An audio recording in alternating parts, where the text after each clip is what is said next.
তারা যেই পরিমাণ হায়াত পাইছে বা তারা এখন পর্যন্ত যতটা সুস্থ আছে ততটা সুস্থ মনে হয় আপনি আমিও নাই। আসসালামু আলাইকুম। আশা করি মহান আল্লাহ তাআলার অশেষ রহমতে সবাই ভালো আছেন। আলহামদুলিল্লাহ আমিও ভালো আছি। যদি কেউ বাল্য বিবাহ দেখে মন খারাপ করে বা বাল্য বিবাহের বিরুদ্ধে কথা বলে, তাহলে বুঝতে হবে সে প্রয়োজন অনুযায়ী ধর্মীয় জ্ঞানহীন। তাহলে বুঝতে হবে সে পর্ণ ব্যবসায়ী বা পর্ণ ব্যবসায়ীর দালাল।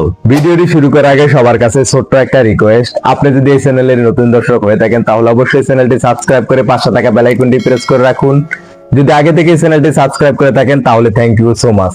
আর যদি ভিডিওটি ফেসবুক পেজ থেকে দেখে থাকেন তাহলে অবশ্যই পেজটি ফলো করতে ভুলবেন না।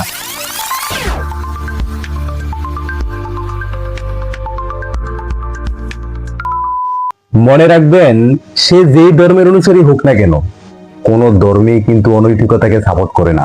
নয়তো যেখানে ইসলাম নাবালেগার বিপরীতে গিয়ে বালেক বালেগাকে বিবাহের অনুমতি দেয়, সেখানে তারা কিভাবে তার বিরুদ্ধাচরণ করে। ভিডিও শুরু করার আগে আরেকটা বিষয় আপনাদের মাঝে ক্লিয়ার করে রাখি। এখানে আমি বাল্য বিবাহ বলতে বুঝাইতে চাইছি বালেক বালেগাকে, মানে প্রাপ্তবয়স্কদেরকে, যারা বিবাহের উপযোগী তাদেরকে।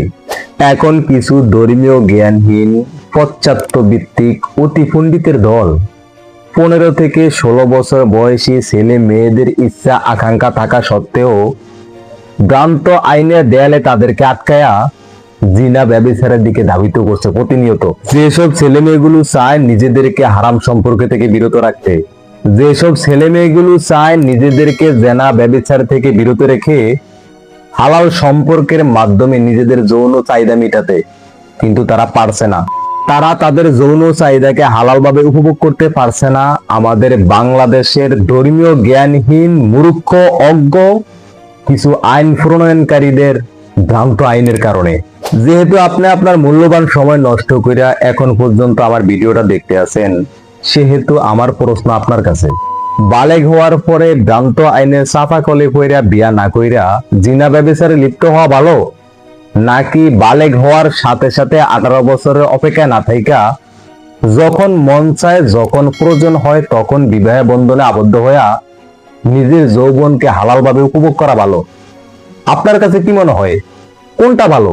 আপনারা যারা বলেন অল্প বয়সে বিয়ে করলে জীবন ঝুঁকির মধ্যে থাকে, তাদের উদ্দেশ্যে বলছি, তাহলে আপনারা শুধু ধর্মীয় জ্ঞানে অজ্ঞ না, আপনারা অতীতের ইতিহাসেও অজ্ঞ। দেখুন, আমরা যদি অতীতের ইতিহাস দেখি বা অতীতের ইতিহাস রিসার্চ করি, তাহলে দেখা যায় আমাদের পূর্বপুরুষদের মধ্যে ম্যাক্সিমামই অল্প বয়সে বিবাহ বন্ধনে আবদ্ধ হয়েছে। কিন্তু লক্ষণীয় বিষয় হলো, তারা যেই পরিমাণ হায়াত পাইছে বা তারা এখন পর্যন্ত যতটা সুস্থ আছে ততটা সুস্থ মনে হয় আপনি আমিও নাই।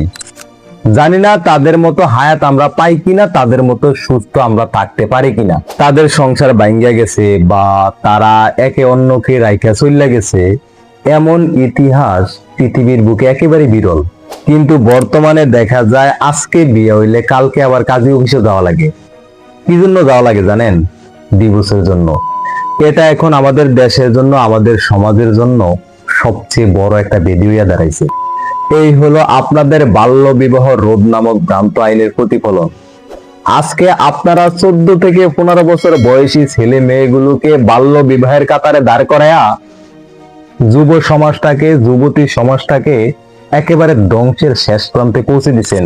যুব সমাজটাকে, যুবতী সমাজটাকে একটা জেনা ব্যভিচারের আড্ডাখানায় পরিণত করতেছেন, ধ্বংসের শেষ প্রান্তে পৌঁছে দিচ্ছেন এবং এখনো ধ্বংসের শেষ প্রান্তে পৌঁছে দিতেছেন। তাই সর্বশেষ বলবো, এখনো সময় আছে।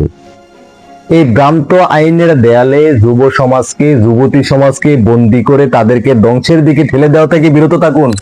যখন তাদের বিয়ে প্রয়োজন হয় তখন তাদেরকে বিয়ে করার অনুমতি দেন।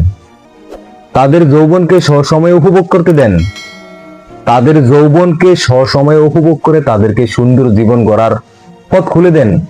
কারণ কোরআনের আইনের চেয়ে আপনার আইন বড় না, আল্লাহর হুকুমের চেয়ে আপনার হুকুম বড় না।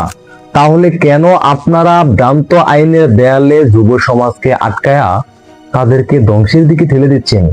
তাদেরকে জিনা ব্যভিচার করতে সাহায্য করতেন, সহযোগিতা করছেন। একটা ছেলের বা একটা মেয়ে যখন বিবাহের প্রয়োজন হয় তখন যদি আপনারা তাদেরকে বিবাহ বন্ধনে আবদ্ধ হইতে বাধা দেন, তাহলে সে কি করবে? সে অবশ্যই আদার্স কোনো পথ খুঁজে নিবে, কোনো জিনায় লিপ্ত হবে, কোনো ব্যভিচারে লিপ্ত হবে। তাহলে এর দায়ভার কি আপনারা নিতে হবে না? অবশ্যই নিতে হবে। তাই সর্বশেষ আপনাদের কাছে আমি রিকোয়েস্ট করব, আপনারা এই ভ্রান্ত আইনের মধ্যে যুব সমাজকে আটকে না রাখা তাদেরকে স্বাধীনভাবে সসময়ে বিবাহ করার অনুমতি দিন। আজকের মতো এই পর্যন্তই। আমার ভিডিও শুরু থেকে এখন পর্যন্ত যদি আমার কথাবার্তায় কোনো ধরনের ভুলভ্রান্তি হয়ে থাকে, আশা করি সবাই ক্ষমা এবং সুন্দর দৃষ্টিতে দেখবেন। আরেকটি বিষয় হলো, আমি সবসময় আপনাদেরকে বিভিন্ন বিষয়ে পরামর্শ দেওয়ার চেষ্টা করি, বিভিন্ন বিষয়ে মোটিভেট করার চেষ্টা করি। তাই বলে যে আমার ভুল হবে না, বিষয়টি এরকম নয়। মানুষ কখনো ভুলের ঊর্ধ্বে নয়, আর আমি একজন মানুষ। আল্লাহ তাআলা বাঁচিয়ে রাখলে সামনে আবার দেখা হবে নতুন কোনো বিষয়ে, নতুন কোনো ভিডিওতে। দোয়া করি আল্লাহ তাআলা সে পর্যন্ত সবাইকে ভালো রাখুক, সুস্থ রাখুক। আজকের মতো বিদায় নিচ্ছি। আল্লাহ হাফেজ।